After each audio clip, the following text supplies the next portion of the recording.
All right, everybody. Well, thanks so much for coming to this workshop. Just to be clear, this isn't the goal of this isn't to have an intimidating session. The goal of this is to offer some practical advice on how do we make Jesus known in everyday life. So whether that's in your workplace, whether that's at the coffee shop, whether that's with your barber or your stylist, I have just found that. It's the everyday Christianity that we need most in the world. I was having coffee with somebody this morning, and we were talking, and I really believe this is true. There's two reasons why people don't know Jesus. Okay, there's two reasons why people in our world today, and people, let's say in America today, don't know Jesus. Number one, they know a Christian. I'm just going to let that sit in for a second. I think sometimes the Christians are the worst PR for Jesus, okay? And when you know somebody who calls themselves a Christian and they're angry and they're loud and they're judgmental and they're mean, like the majority of the people that I work with, they would say that the main reason they're not a Christian is because of Christians, right? It's the way that Christians act. It's the way that Christians are maybe judgmental or pointing fingers or loud about many things.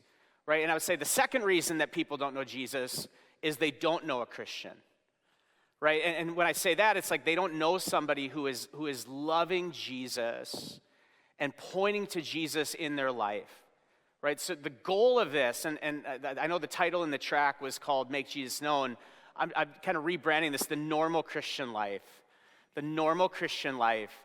And I just want to say the main aim with this for us as people who are trying to live a faith-forward life, the main goal is that we are people who love God, that we love God, that you love God so much that it just overflows into your life.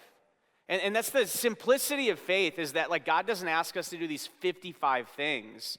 He says, man, no, put me first.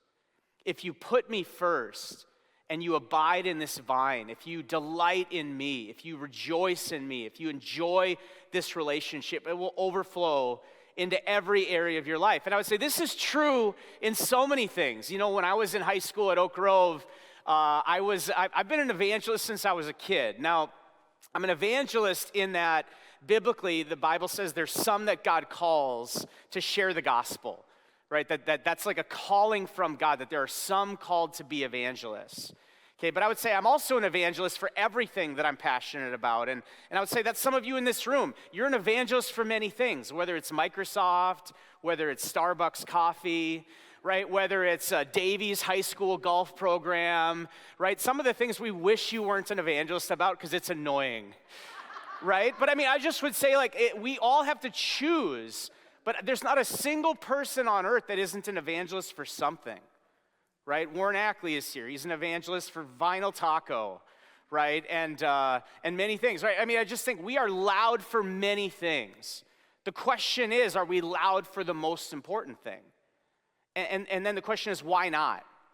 Why not? Like, why is it that we have believed that we should be loud, that's normal? Like, when I was in high school, I was an ambassador for a place called Cafe Aladdin.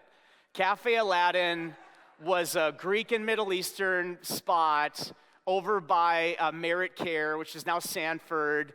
And the reason I was an ambassador for Cafe Aladdin was because at Oak Grove, you couldn't go out to lunch until you were a senior, right? So when you were a sophomore and junior, you would sneak off campus. You weren't supposed to do this, but the cool kids would. And you had to get back in 30 minutes. So you would try to escape the faculty that was watching. You would try to get to the place you could get to for lunch, and there was really only two options that we found. It was Burger Time on Main. They had the BT 350 meal, and Cafe Aladdin had this Greek, this gyro, this amazing gyro, and I'd never tried this beef lamb gyro, but it just changed my life as a high school kid.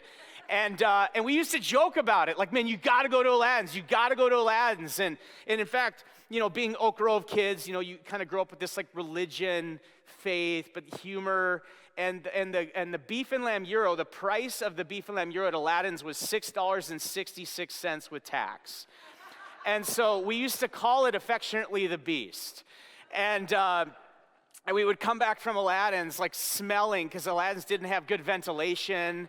And so you would always know who had the mark of the beast coming back from Cafe Aladdin.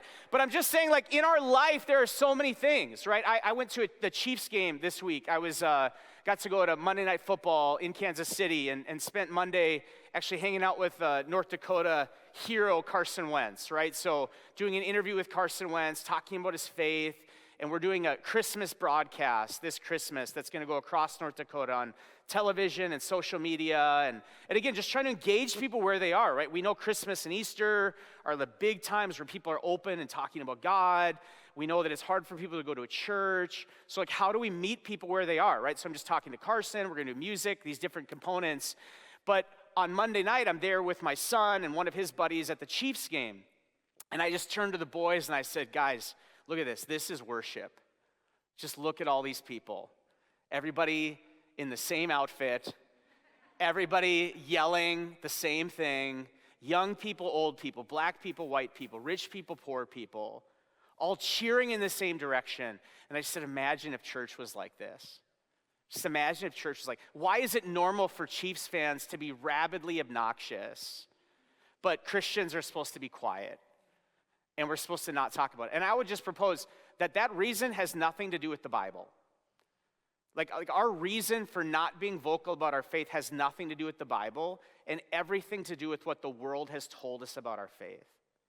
And so that's why I present this idea of the normal Christian life is a life that is excited about Jesus in such a way that it's just a part of your life. Right? That what people need isn't a presentation from you about God and having all of these points. They need somebody who actually loves Jesus, and because they love Jesus, they love others. Okay? So a couple things as I'm starting this. We're in the middle of this campaign right now called Pulse North Dakota, and you see the booth in the back. But basically what we're trying to do, and this is an invitation for everybody here, this is a 20-year dream that is manifesting right now. We are trying to impact every person in the state of North Dakota with the hope of Jesus.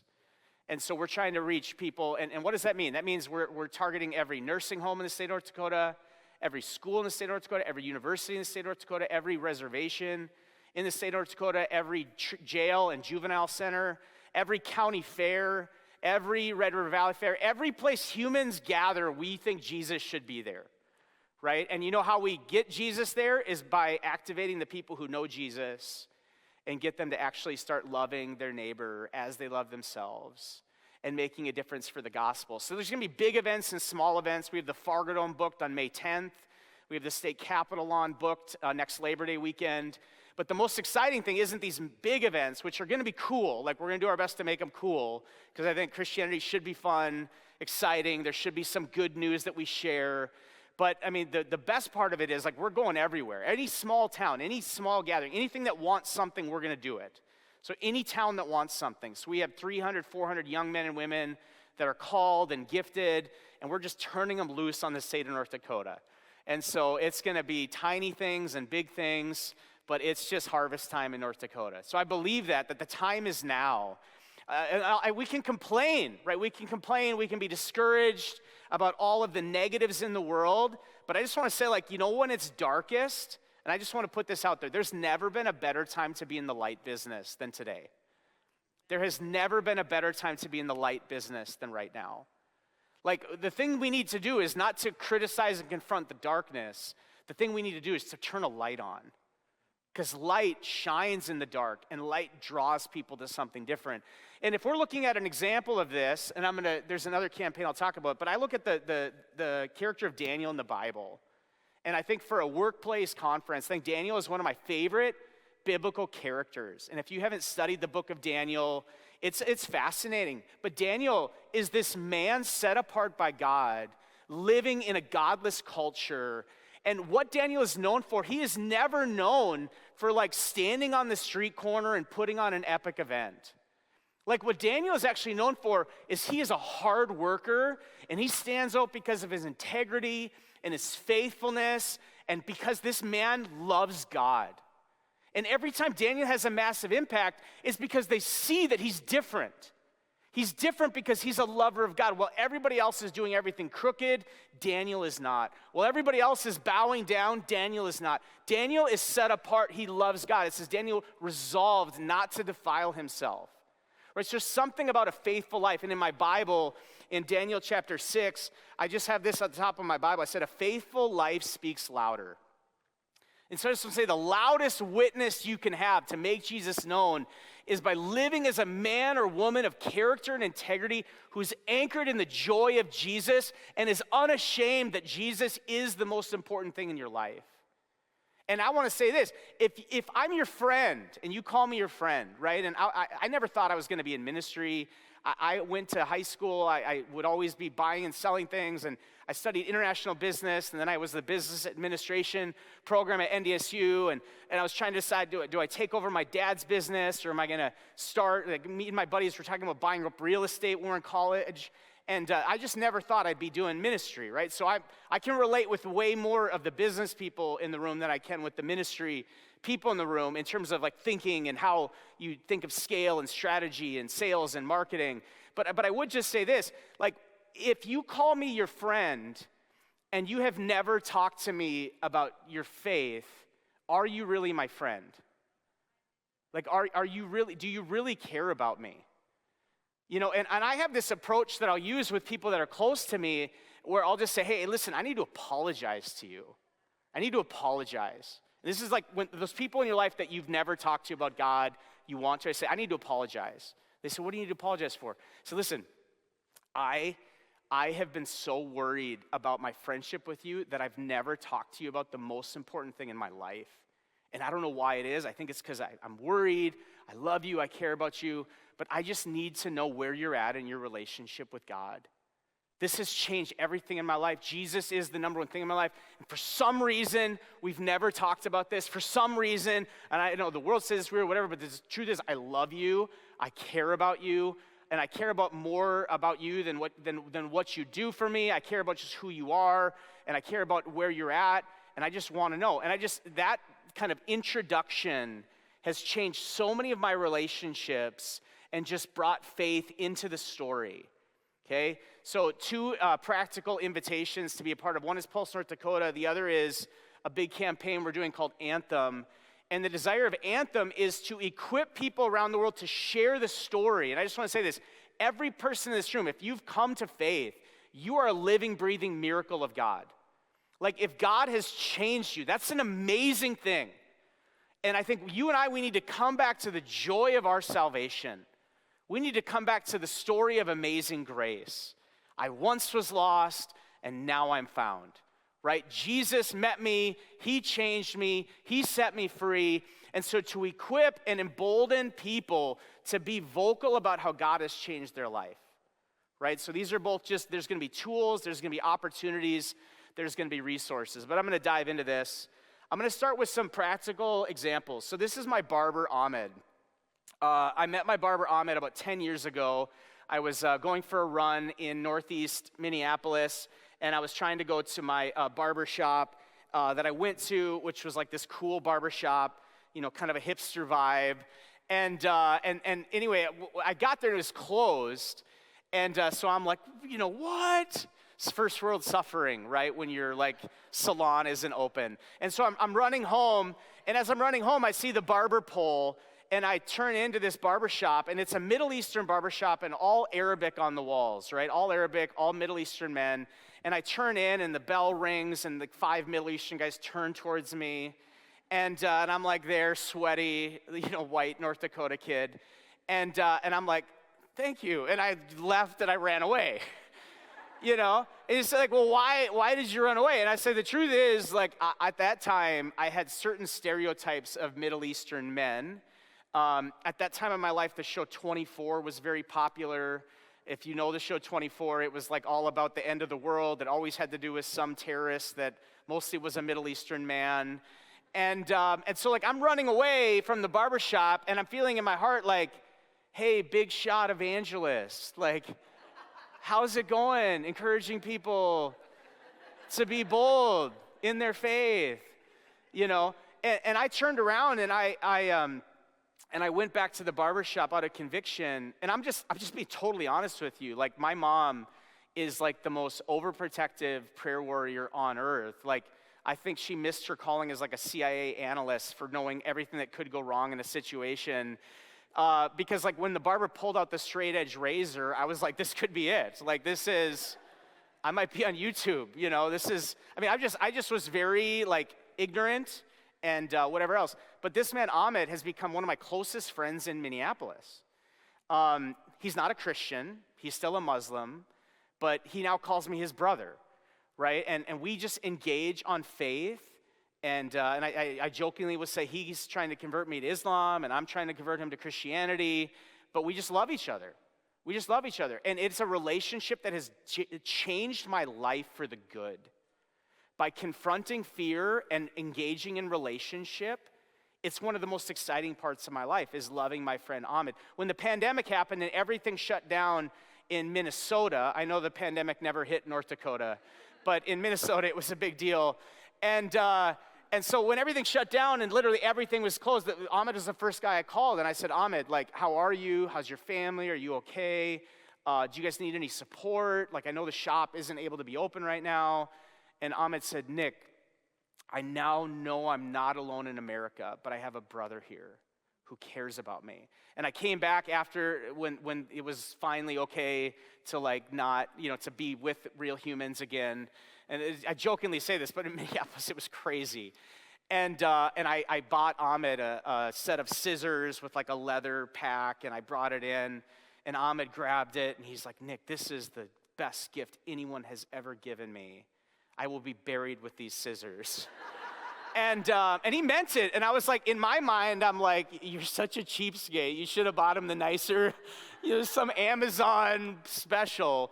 But I just think that the power of relationship and the joy of life, and I just want to say this, God's design for us is to not live for ourselves. And his antidepressant for us is when we lift our eyes and start to prioritize other people, we actually feel better about life, right? So many humans, all of us are living in this place of like, poor me, my life stinks, my marriage is hard, work is hard, this is hard, this is, you know, poor me, poor me, poor me. But it's like the second I lift my eyes, and I lift my eyes to heaven, I say, God, you're on the throne, and you're in control. And I start to lift my eyes, and I start to look for people around me, and start to see them, and listen to them, and care about them. Like, this is the greatest adventure in life. And I'll say this, like, in my Christian life, the last 5 years have been the best years of my life. Now, before that, I put on massive events and was in front of big crowds and all these things. I'm telling you, speaking at events is not the most exciting thing in my life. The most exciting thing in my life is, who is God going to have me meet today? Somebody who's hurting, somebody who has a story, somebody who needs somebody who cares. And I'm convinced this is something anybody can do. And so this is just the last, couple weeks. I met this Muslim family. They're from Yemen. And I just sat and talked with them for like an hour. And this was in Seoul like a month ago. And they're on vacation, but talked to them for like an hour. And at the end of the conversation, we're just talking about faith and life and trading information. And they're like, we need to get a picture with you because we want to remember this experience as a highlight of our vacation. And this guy here, this is Louis. I met Louis. Louis is studying abroad. He's a French exchange student in Seoul. And I meet him on the steps, and I'm just asking him questions about life. And Louis ends up saying, you know what, I want to be a follower of Jesus. And so like right there on the steps of this temple in Seoul, like he gives his life to Jesus. And now like over Zoom and WhatsApp, like we're going through discipleship together, me and Louis, and like, finding French tools and whatever. But I just want to say like this is a tool. So my question is, how do we make Jesus known? How do we make Jesus known? And I would propose there's two primary ways that we make Jesus known. Number one, it's how I live. It's how I live. And number two, it's what do I talk about? What do I talk about? So there's three parts I'm going to give you with this talk. One is talking about how we live. Two is what we talk about. And third is getting to practical steps. Okay, so I'm going to end with I have 8 or 9 steps. And these are just things that have changed my life the last, I would say literally the last 5 years. My sister died in February of 2020. My big sister, my first best friend I ever had, shared the bunk bed together, rode the trikes together. She was a million times better human than I will ever be. Just the sweetest, kindest soul. And for whatever reason, I won't know until I get to heaven, God decided it was time for her to come home. And her dying was such a life-changing experience for me, because what I realized is, this is a question I was asking, if you've ever gone through loss. So she had pancreatic cancer, and so it was about this time, 5 years ago, that she was diagnosed, and then 6 months later, she was dead. But what I realized is I prayed so hard for her to be healed, and I just had to ask the question, why do I pray so much for her to be healed if I believe heaven is better? And I say heaven is better, but everything in my life says earth is better. Like the way I spend my time, the way I spend my money, the things I talk about, earth is better. And it just challenged me, because I watched my sister like go through the final seasons of her life, and I was like, it was clear to me that heaven was her aim. And so that's my question of like, it's just changed my life of like, so every day since my sister was diagnosed, I've said, God, would you send me somebody today who's hurting? And would you send me somebody? So just yesterday I did this, and I'm meeting people, and I'm asking questions, and I say, and I ask some practical questions, and I say, I want to ask you a weird question. And they say, okay, what is it?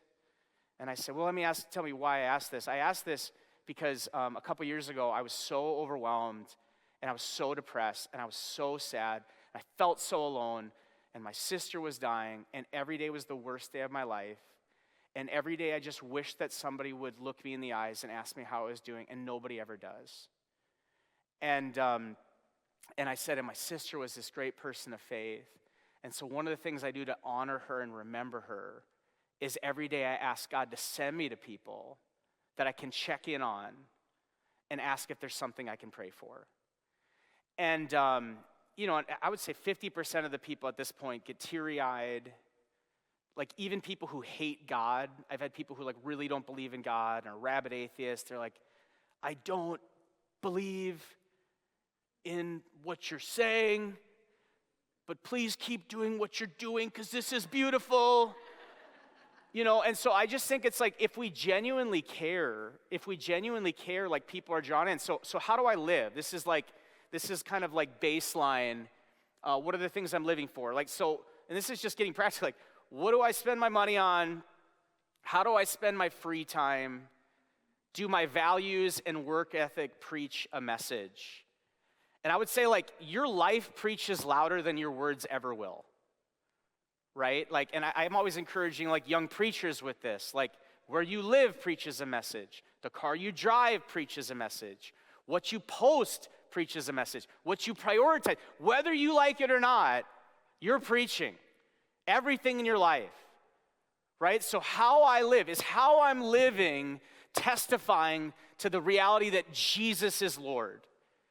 And I just want to say, like, men and women of God in the workplace will change the workplace. I'm raising up young men and women who are called to be evangelists, and I'm praying that the majority of them are in the workplace. Like, I'm not trying to raise them up and say, hey, come and be in full-time vocational ministry. No. We need men and women at Microsoft. We need men and women at Target. We need men and women at 3M. We need men, instead of being like begrudgingly angry, can you believe how horrible Target is? Oh, Target, horrible Target. You know what the attitude of the Christian should be? Let's go in. The only way Target changes is if there's faithful men and women of God who are inside the walls, advocating for change, advocating for righteousness, loving their neighbor, loving their enemy, turning the other cheek, doing good, doing right. And you know what? My Bible says God will elevate. God elevates you. If you're putting the right things first, God will elevate. That's what happened with Daniel. Godless culture, godless system, he becomes the most important man, even people are trying to kill him. Even the lion's den can't stop this man. Right? It's like God will elevate a faithful witness. So how you live matters. And I think this is an inventory for you to ask the question of, is my life testifying to Jesus, or is my life testifying to something else? And this is kind of a fun thing we're working on with this anthem concept. The idea of anthem is this simple question of like, what is my anthem? If your life had a song, what is the song?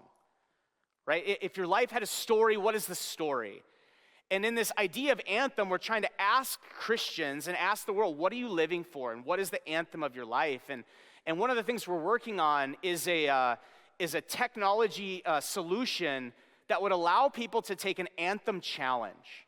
So will you take the anthem challenge? So well, what does that mean? What it means is it's asking the question of, is the message of my life pointing to what I want it to point towards? And so what this technology solution would say is that I could say, hey, Nico's here. He's my friend. I say, Nico, are you willing to take the anthem challenge? Nico says, yes. And what does that mean? Well, okay, Nico, put your social media handles in here. So facebook.com/Nico rocks. TikTok.com/Nico's the best. I don't know what his handles are. But when you punch that in, the algorithm will calculate based on what you are projecting into the world, what is your anthem? And it will immediately give a report back of here's the 10 things that your life is about right now. Drink coffee. Kids are the best. Vote Trump. Just whatever it is. Like this isn't a condemnation. This is like a measurement of what you are choosing to project into the world.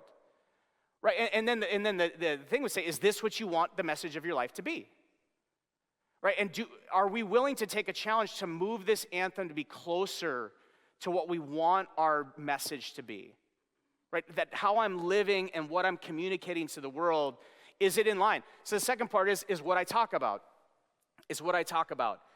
Right? And what I talk about, now what do I post about? What am I passionate about? What is the message of my life? Right? Like, I just think like, if you're in love, you are in love. And since I already am picking on Nico, I'm going to stay there. Nico's in love right now. Like, if you talk to Nico, I guarantee you in 15 minutes of talking to Nico, he's going to bring up this girl that he started to date. Okay? And I don't care who you are, you're excited for Nico. Because if you've ever been in love and had that moment of like, is it going to work? Is it not going to work? You hope it works, but just there's nothing like young love. Right? Can we all agree with that? Like that crush. Oh man, it's the best. It's the best. It's just the flowing, glowing, smiling, naive, all of it. All of it. But it's euphoric. But I say like, when you're in love, you can't keep it to yourself. And you don't have to apologize for not keeping it to yourself. So the question is, are we in love with Jesus or not?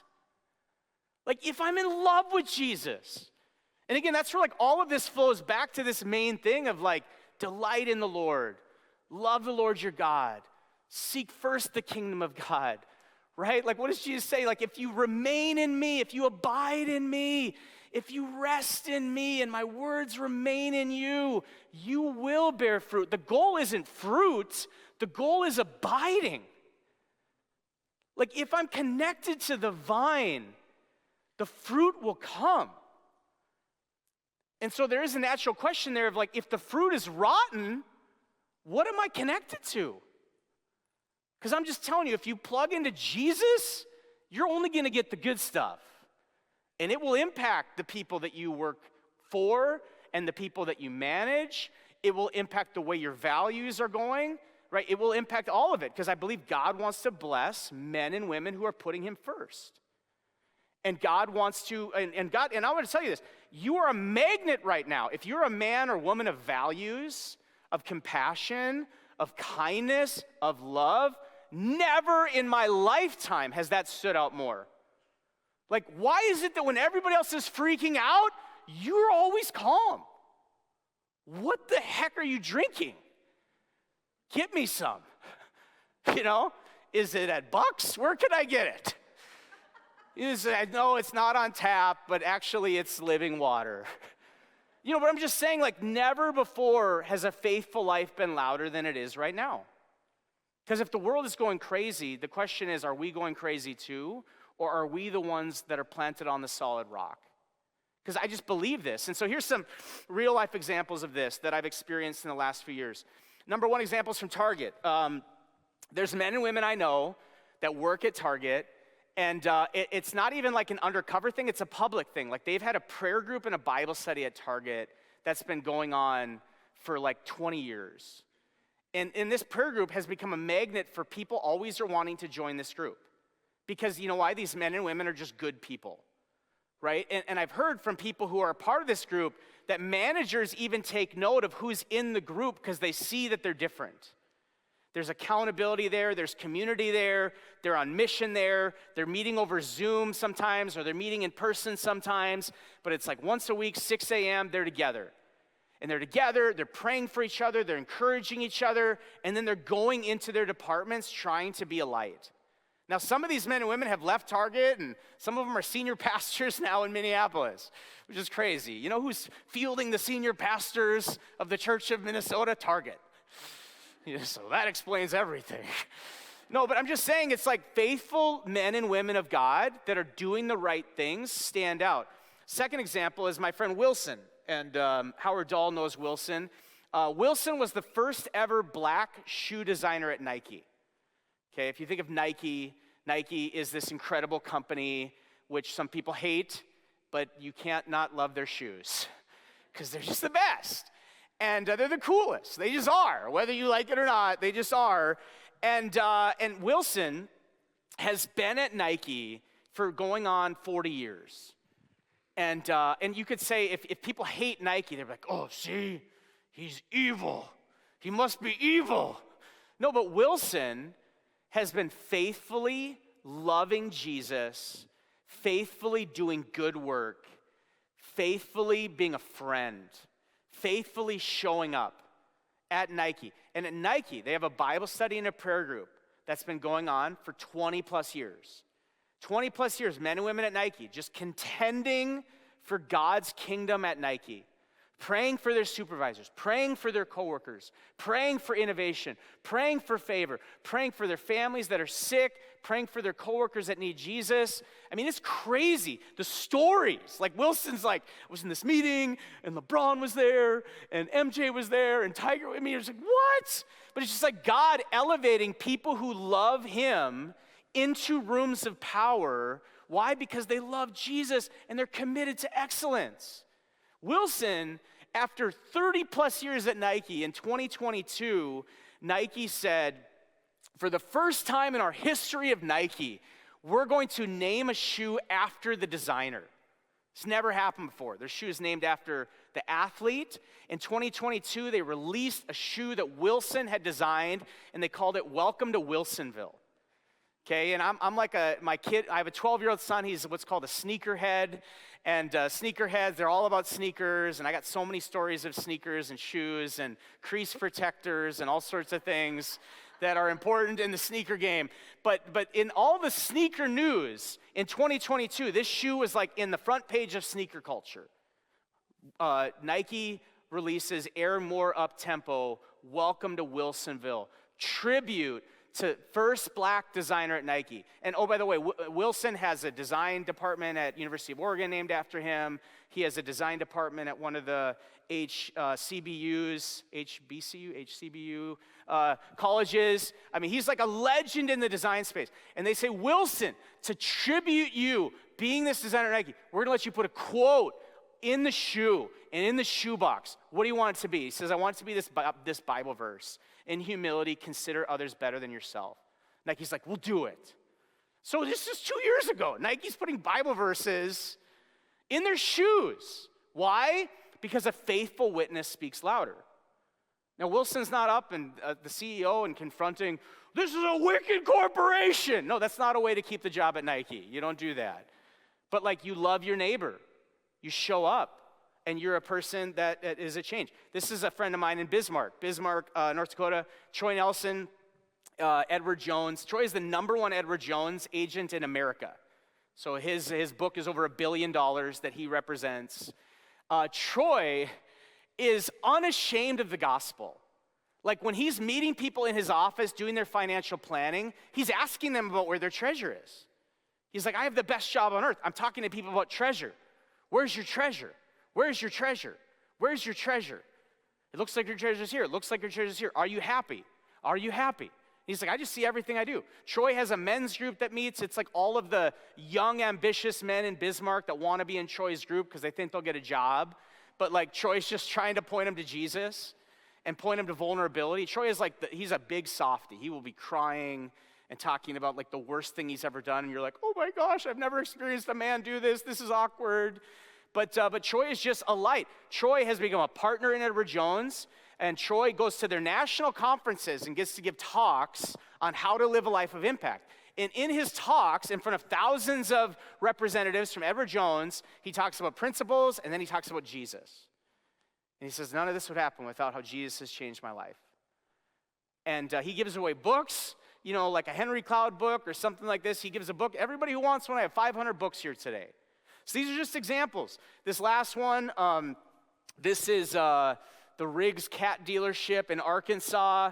A buddy of mine took over the family business, and he just said, Nick, my dad wasn't as serious about his faith, but I really love Jesus. I've been trying to figure out how do I bring Christian values into the workplace. And so he has partnered with the Christian chaplaincy. There's an organization that literally what they do is they will source chaplains to come and be at secular workplaces, and it's considered like an HR benefit, right? Of like, hey, we're gonna hire somebody because people are hurting, so we're gonna hire somebody who their job is just gonna be to go from different departments and be available for emotional and spiritual care. And so this guy's like one day a month or one day a week, this chaplain comes in and just is there, and he's like, Nick, it's just giving me freedom, where it gives me an extension for my faith, where this person is there, whether people want it. If they don't want it, that's fine. Even the people who don't want it say, this is amazing. But when people want it, it's when the hard stuff comes, right? So you're just providing services to care for the entire person. And there's examples of this in Fargo. I know Howard Dahl has done this for years in his companies. I know there's a lot of companies in town that have led with Christian values, and these are just different ways. Another way, the way that we're doing it at Pulse, is we're trying to raise up men and women, right? So we have purchased a property for housing for young men and women and an incubator space for men and women in downtown Minneapolis. Our joke has been everybody's leaving Minneapolis and we're taking over. And so we're trying to unleash men and women who are faithful and committed to love Jesus with everything in their lives. Are you guys still with me? Let's get to some practical steps. So some practical steps, some things you can do at work. Start a prayer group. Number 2, keep 5. Keep 5 card. I'm going to have Nico come and hand these out. I got 2 tools. One is a very simple thing. It's a simple prayer card that encourages people to just list out friends and family in your life that need Jesus. So I just say, every Christian on earth, this is something we should do, but we don't do. How many of you guys would like more people praying for you? Anybody? This should be everybody raising their hand. Right? It's like, when it comes to sharing our faith, like it starts with praying for people.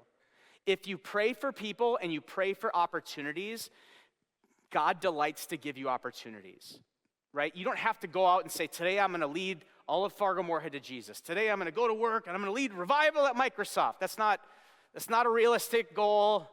But you can start by saying, I want to start praying for people in my life that are hurting and struggling and people that I'm really hoping would come to faith. And that's not a judgmental thing to say. That is you wanting the best thing in your life for other people. So we always tell people, and this is from the Billy Graham team and the Luis Plow team, we used to say, take this card, put it in your Bible, or put it on your fridge, whichever one you open more. Take 2 cards, but it's just like, the idea is you want this somewhere in front of you to remind you of the mission that's in your life. There's real people in your life that have real needs, and sometimes I want to tell you this, the reason you're not having opportunities is because you're not looking. You're not asking. Like if you're praying for opportunities, God will give them to you. But if you're not looking, then don't be surprised when they're not going to happen. Like there's no mystery of why does God use some people and God not use other people. I think some people are open and asking God, use me. And some people just are content to say, well, he just uses other people, not me. And I think this is the invitation from God. And I just want to encourage you to look for opportunities to invest in others. The model you can think of here is an old model when it comes to ministry, and you can think of your relationship this way. You can think of praying for people, so prayer, care, share. We just say that, say prayer, care, share. Prayer, care, share. So this is like a good sequence of relationships. What am I doing? I'm trying to pray for people regularly. I'm trying to care for people regularly. And then I'm trying to share with people as God opens the door. I'm praying for them every day. I'm caring for them every day. I'm sharing with them as God opens the door. Prayer, care, share. It's a great way to think of a life on mission with your coworkers, with your department, people you manage, your boss you don't like. Like, I just think, man, what happens when the church rises up and we just are a force for good of just loving and praying and contending for the things of God and for our families. And I just want to say, this is the most exciting thing on earth. Like, it really is. Like, God is changing the world. He is making all things new. There's a time coming when he will wipe every tear from their eye. And this is the greatest story on earth, right? That God didn't leave us alone. He gave us himself. Every other faith system says you need to do all these things to be good enough for God, but Jesus made a way for us. He opens the door and he welcomes all to come, all to know him. I love to tell people, Jesus is the only one who welcomes everyone. He is the most inclusive and invitational force the world has ever known. The world loves to celebrate its inclusion, but the world's inclusion is based on, like, if you don't believe in anything. And the second you cross any line, you're not welcome anymore. Jesus says, rich or poor, sinner or saint, different beliefs, different voting patterns, come to me. You know, and as an evangelist, I like to encourage Christians, like, you can't clean the fish before you get the fish in the boat. It doesn't work. And I think too often as Christians, we just get so mad at people for acting like they're not Christians. Right? Like, don't be mad at sinners for sinning. That's the job description. Right? They are doing what they know to do. They're doing what the world has told them to do. Our job is to love. Our job is to pray. And our job is to point them to something better. Because I guarantee you that the people that you're working with that are living an empty life, and the people that are going up and down Broadway this weekend, and the people that are going to, Monoman or wherever to live their best life, they're not doing it because there's some awful person. Now, yes, there is a sin condition, but I'm just saying they're doing it because they're doing everything the world has told them will satisfy. And the reality is, you and I know it never will satisfy. It is a never-ending pit of despair and hopelessness. I don't care what it is, your dream job, your dream relationship, your dream lake home. The lake home's going to have a lot of taxes. The improvements are going to come. It's just like, the best things that this world has to offer do not satisfy the human soul. Jesus alone satisfies. And so here's what I'm going to end with is these steps to see people. This is kind of my secret sauce for relationships that I have. And so this is like getting really, really practical. So if you haven't taken notes on anything, I would encourage you to consider taking notes for this part. And then maybe we can open up from some Q&A. What time are we supposed to be done? 10:50, okay, great.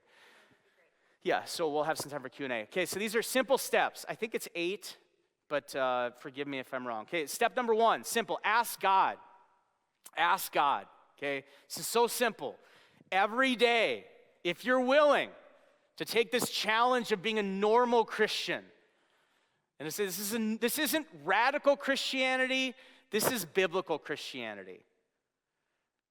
Like, I'm not asking you to be a weirdo. I'm actually asking you to stop being weird. You know what's weird?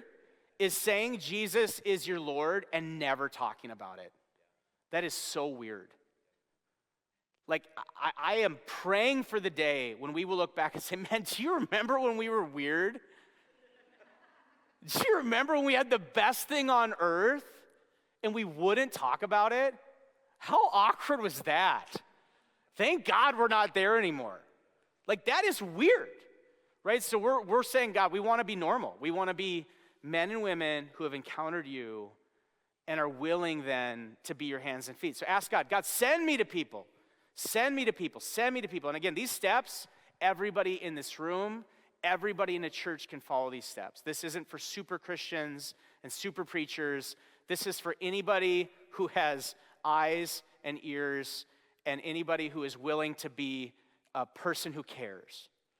So that qualifies all of us. Ask God, God, Lord, would you send me people today? God, today, would you send me people? Second step, you got to make time. Make time. I have found the two things that stand in the way of me being used by God are my plan and my busyness. We love our plan. I'm not here to indict your plan, but I'm just here to say, if we want a move of God, then we got to make room for God, right? If you want a move of God, like we can't keep trusting in the same thing. If I keep doing the same thing, I'm going to keep getting the same results. Do we actually want God? You know, when the revival stuff was breaking out in Kentucky last year, I don't know if you guys heard anything about this. It was in Asbury, and it went on for like 2 weeks. And I was down there for like 10 days. And it was incredible, just an incredible thing. God was moving in such an awesome way. And like 150,000 people showed up at this Hughes auditorium. And people from like 50 nations came. I mean, it was just crazy. And it was all the young people leading it. And all these young people that we say are crazy. And they're on their phones all the time. And they're bad for this, that, and the other. And it was like, no, they're the ones leading the world to the feet of Jesus right now. Not based on show and emotion, but just wanting God. And at my church in Minnesota, they're hearing about this revival, and they're hearing about what's going on. And one of the pastors came up to me after, he's like, Nick, I so wanted to make time for like God to do something, but we just had too many announcements. And he said it like in a very honest way, like there was just so much in the program that there wasn't even space to just say, you know what, we're just going to cancel the plans right now. We're just going to sit before God and just invite him to move. So what does this look like in your life? What this looks like in my life is it looks like I am trying to fight against hurry in my life. You know what it looks like in my life? It looks like adding 5 or 10 minutes before or after meetings. It looks like having a buffer in my schedule, and that is the space for God to show up.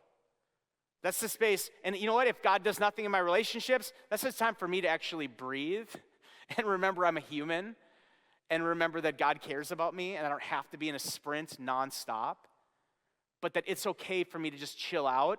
But you know what? You know what is at war with me being used by God is if every time I go to the coffee shop, I'm in a hurry, then I see that barista like a means to my end for drugs.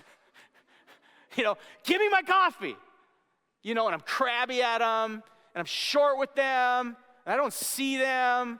Like, I don't realize that this is like a single mom, like, who is struggling at life, and maybe is on the brink of suicide. Like, you just don't know where people are at. But it's just like, if I'm willing to ask God, God, would you send me to people today? God, would you send me to people today? And I'm just telling you, even as I'm here, I'm asking God, like, God, send me today. Lord, send me to people today that need you. Help me to see them. You got to make time. You got to make time for them. Okay, step 3, you got to look up. You got to look up. This is so practical. You got to stop looking at your feet. You got to stop looking at your phone. You have to actually look up at people who are human. And guys, this is so countercultural. Not just in North Dakota, by the way. We know this is counterculture in North Dakota, like looking at people. It's like, what kind of weirdo is looking at me? What are they doing? Look around. Look up. And I tell people, you know, you look up, and I say, first you look up and you remember that God is on the move. You remember that God is on the throne. You remember that he's still working all things together for your good. But you look up and you try to notice the people around you. You try to look and you see, hey, man, I love your flannel. I love that. The buttons, it's looking good. You know? I mean, just look around. You know, I love your jacket there as well. I don't know what that pattern's called, but it's good. It looks like almost like, gosh, what is that called? I'm blanking on it. The flannel company. Anyway, I like it. And I like your red hair. And we got red hair uniting here in the front 2 rows. Looking good. Did you guys plan that? Nope, you didn't even know you were near each other. I just want to say this. You know what people love? They love to be complimented. It's so easy to do. You have great eyes. Very kind eyes. I love to notice people's shoes. I love to notice people's smiles. I love to notice people's tattoos. Okay, if you want to get people talking, ask them the story behind their tattoo. Wow, that is such a cool tattoo. What's the story behind that? Oh, that was my ex. But it's just like if somebody has chosen to ink something on their body, right? There's a message and a story there. Like I try to notice people. And when I'm traveling with people, you ask Nico about this. And there's this business guy, he was working at JP Morgan, and then he on Wall Street, and he came and traveled with me for a year. And he's like, Nick, it's just so refreshing traveling with you because it's just like, we just are talking to people all the time. And it's just like, and it's not, you're not trying to do it. You're just noticing people. Right? But it's just like, and I'm just telling you, every time I do it, and I say, man, I like your shoes, the polka dots. That's nice. I couldn't pull that off, but you're doing it. But it's just like, I'm just telling you, it makes me feel better. It makes me feel better to see you. It makes me feel better to recognize something. And then I'll tell people, this is also maybe just me projecting my need out there. Nobody ever says nice stuff to me. We live in a world where people don't notice people.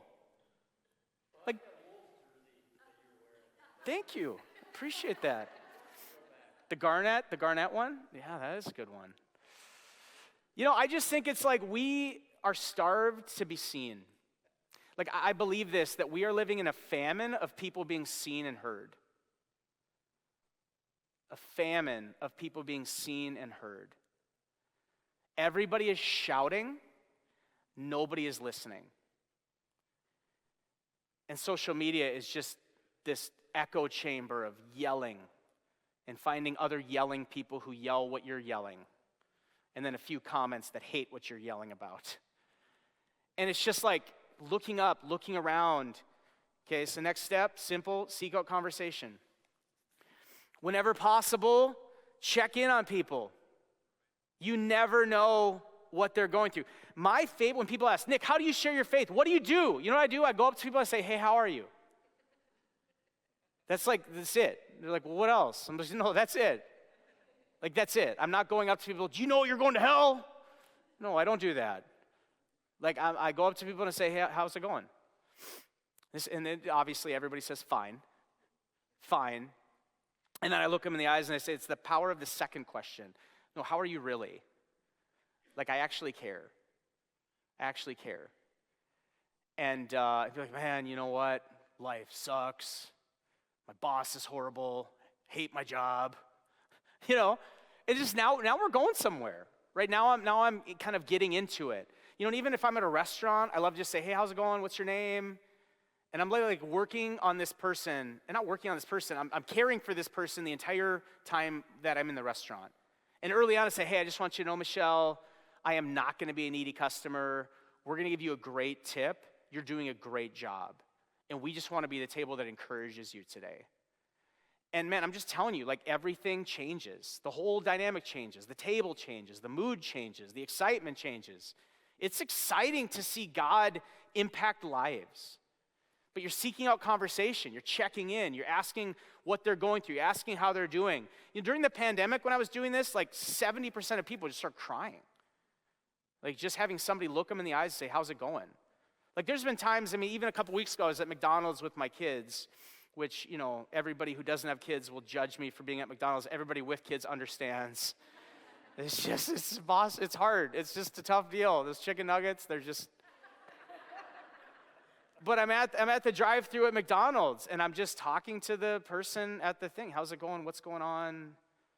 Just starts crying. And my kids are in the back seat, and there's a lineup at McDonald's, but I'm just holding hands with this, woman, just praying for her.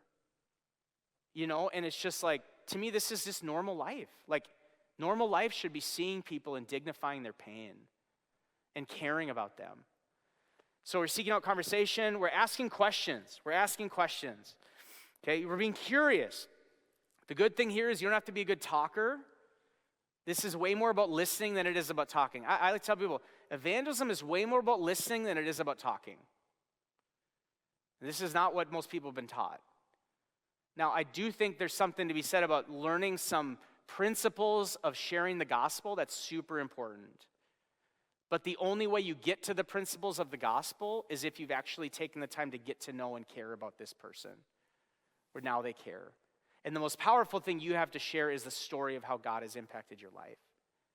I mean, that's the most important and the most impactful thing. Ask questions. Listen for God's prompting. So say it's listening. I'm listening to them, and I'm listening to God. So as I'm talking to this person, I'm saying, hey, how are you? What's going on? I love to ask people, what's your dream?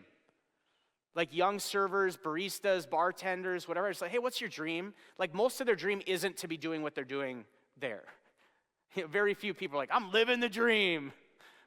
Can I get a refill of your water? Like that's not the dream. But they're like, oh man, I want to be an architect and I want to be whatever. Oh, that's so cool. Man, good for you. I could see that. You are so creative. Man, do it. Let's go. You're just like making somebody's day, but you're asking questions.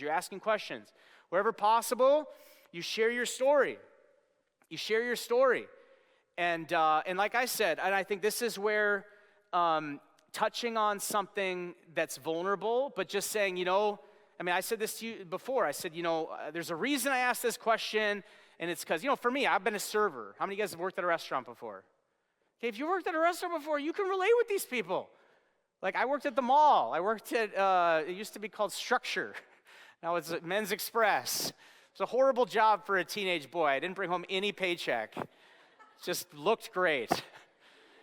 My mom was like, why do you have this job? I'm like, haven't you seen this coat? But it's like, when you've done something, you can relate with people, right? Like, you can relate with people. Hey, how's it going? Man, I used to do this, and oh, man, it's a great job, but it's hard, right? Man, it's hard.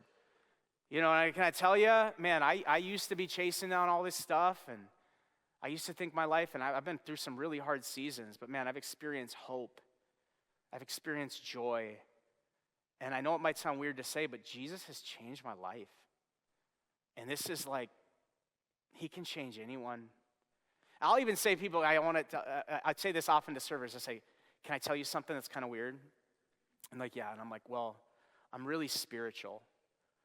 And they'll say, that's not weird, that's cool. That's cool. Like, I don't lead with like, hey, I'm a Christian evangelist. That will shut the conversation down immediately. They'll say, I'm really spiritual. I'm like, oh, that's awesome. Like, yeah, like, I talk to God, and he listens. And I say, can I tell you the biggest secret I've learned in life? And they're like, please. I say, I've learned that the closer I get to Jesus, and I say, don't think about all the things you know and all the baggage you've experienced. The closer I get to Jesus, the more I experience joy and meaning in my life. It is like the ultimate life hack. If you will just seek Jesus, find a Bible, get in the Gospels, get to know Jesus, and he just changes everything. And I'm just with hippie, New Age, other religions, Jesus. Like, this is the secret of life. He is the way, he is the truth, he's the life. And it's like, no one is offended when you're sharing what's helped you. That's not offensive, that's caring, right? And wherever possible, I try to pray for people. Wherever possible. 80% of my conversations, I would say there's spiritual interaction, but there isn't any like, God doesn't part the sea. It's just it's like if the worst thing that happens is that people experience, you're like, wow, I met a Christian who was nice. That is a massive win. Like, that is a massive win. I met somebody, they were nice, they actually cared about me, they gave a good tip, and I just want to say that you can't do this in the wild and be a cheap tipper. You can't. Like, you have to commit to, like, I'm going to share hope, and then I'm going to be generous.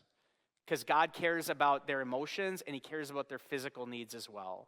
Right, so we want to, but I just say, hey, is there anything that we could pray for? Every time I'm with a meal, I used to be a server at Famous Dave's on 32nd and 25th here. Oh, Famous Dave's, I'm Famous Nick. Can I get you some rib tips or a famous margarita? And, it was so rare to see people pray before their meal. It was so rare. And this was 15 years ago, 20 years ago. Imagine how much more rare it is now.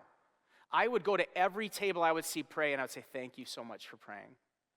Like every one of us servers sees you. We see you. Don't be afraid of the awkward moment when the person comes with the water and you're still praying. You just keep praying. When they come and they at the water, I say, and thank you so much for our amazing server with this water. She's the best. But what I'll do is I'll say, hey, we like to do something before we eat, and we're just going to pray a blessing over this meal. Is there anything in your life that you need prayer for? We would just love to pray for you if there's anything you're going through. And honestly, at that point, it's like, yeah, actually, I have finals coming up next week. And, oh, yeah, let's pray for that right now. Come on. Lord, we pray that she would ace these finals. And she would remember this prayer and know that, God, you're real and you love her. Right? But just every opportunity. Make every opportunity. It's only weird until, because you don't do it. When you do it, it becomes normal. Right? And this is the reality, is that you can be encouraged because the more unqualified you feel, the more effective you actually are. Like, the more awkward it feels, the more endearing you are. Hey, this is really hard for me to say. Hey, I'm super uncomfortable right now. Like, I actually care when you say that. Like, when you're with the people closest to you and you're like, hey, I need to apologize because I haven't been honest. I've been struggling with this. There's been something I've been hiding. I'm like, oh man, what's going on? What's going on? I have a cousin. This is the first time I had this conversation 15 years ago. My cousin John.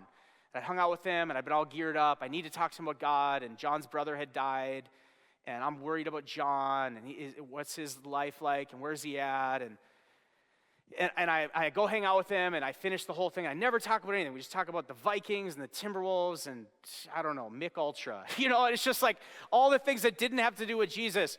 And I finished the conversation. I'm just feeling so defeated, feeling like a phony. And I called John up, and I said, John, I need to apologize. He's like, Nick, what's going on? I was like, John, I came tonight, and I wanted to talk to you about one thing, and I didn't do it because I was embarrassed, and I was ashamed. He said, Nick, what is it? I was like, well, John, I know you know this about me, but my faith is so important in my life. And John, I just love you, and I care about you, and I just want to know where you're at with God. Do you have peace with God? Do you have a relationship with God? Or do you have any questions? And you know what's happened since that? John has come to faith. John's life has been changed. And when you bring God into the relationship, he ain't going nowhere. My father-in-law, I've been praying for 20 years. When I asked permission to marry my wife, I said, Merlin, now you can all pray for Merlin because you've never heard of a Merlin before. But I said, Merlin, I have two questions. One, can I have your daughter's hand in marriage? And two, Merlin, would you please give your life to Jesus? And he said no and yes. And so it's been a 17, 20-year journey. My daughter now prays for Papa Merlin every night, prays for Papa Merlin. My 4-year-old prays for Papa Merlin every night. And I'm telling Merlin, you don't got a shot now. You got Ruby and Jude after you. It's over. But God's moving. And you know what happens? You know what's happened in Merlin's life? This is a cool thing on my prayer card. He still doesn't know Jesus. 2 years ago, he went to church with us for Easter. And he says, okay, guys, I'm going to start to try to go to church. He goes to church in Iowa, and he goes to this church, and my father-in-law is partially deaf. He can only hear certain tones. And this pastor at this church that I think is a lame church, this pastor speaks the only tone my father-in-law understands. So Merlin says, it's the first time in my life I've heard a public speaker that I understand. My father-in-law in 2 years has missed church services 3 times. He's going to church every week. Last time I was with him, I said, Merlin, are you a Christian yet? Almost. Almost. But it's just you know what's happening is God is inviting us into this mission of seeing a life changed. And this is the mission he encourages all of us to be a part of. So I'm going to open up for some questions.